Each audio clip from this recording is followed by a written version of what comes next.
அனைவருக்கும் இனிய புத்தாண்டு நல்வாழ்த்துக்கள். அன்பார்ந்த பெற்றோர்களே, வணக்கம். பெற்ற பிள்ளை கைவிட்டாலும் கற்ற கல்வி கைவிடாது என்றார் மகாத்மா காந்தி.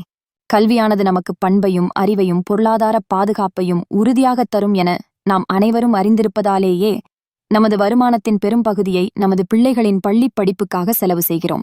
நமது குடும்பத்தின் நிதி நெருக்கடியை உணர்கின்ற பிள்ளைகள் பள்ளிப் படிப்பை மிகுதியான மதிப்பெண்களுடன் வெற்றிகரமாக முடிக்கின்றனர். பள்ளிப்படிப்பில் சாதனை படைக்கின்ற நமது பிள்ளைகளைச் சிறந்த கல்லூரியில், சிறந்த பட்டப்படிப்பில் சேர்க்க வேண்டுமென நியாயமாகவே ஆசைப்படுகிறோம். வரவு எட்டனா செலவு பத்தனா என்ற குடும்பச் சூழலில் பள்ளிப் படிப்புக்கு பணம் கட்டுவதற்காகவே வாயைக் கட்டி வயிற்றைக் கட்டி கட்டுசெட்டாக குடும்பம் நடத்துகிறோம். இந்த நிலையில் வெளியூரில் உள்ள சிறந்த கல்லூரி மற்றும் விடுதிக்கு பணம் கட்டுவதற்காக மொத்தமாக பெருந்தொகையை புரட்ட முடியாமல் வட்டிக்கு கடன் வாங்கி பிறகு கடனை அடைக்க முடியாமல் நகையையும் நிலத்தையும் விற்கிறோம்.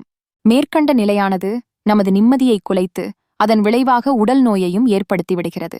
இந்த நிலையை தடுப்பதற்காகவே இந்திய ஆயுள் காப்பீட்டு நிறுவனம் பல வகையான காப்பீட்டு ஒப்பந்தப் பத்திரங்களை அளிக்கிறது.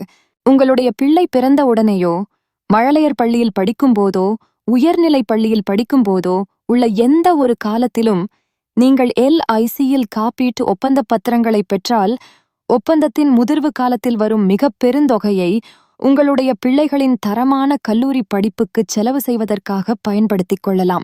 இந்த அறிவார்ந்த மற்றும் திட்டமிட்ட செயலால் உங்களது மனநலம், உடல் நலம், அசையும் மற்றும் அசையாச் சொத்துக்கள் ஆகியவை எந்த இழப்புக்கும் உள்ளாகாமல் இருக்கும்.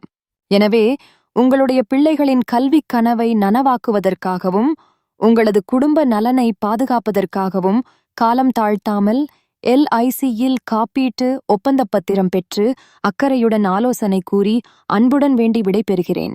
தங்களது பேரில் புதிய பாலிசி எடுக்க தொடர்பு கொள்ளவும். LIC முகவர் ராகுல், ஏரோநாட்டிக்கல் இன்ஜினியர், விருதாச்சலம் கிளை சேட்டலைட் ஆஃபீஸ், திட்டக்குடி, பெண்ணாடம், தொழுதூர்.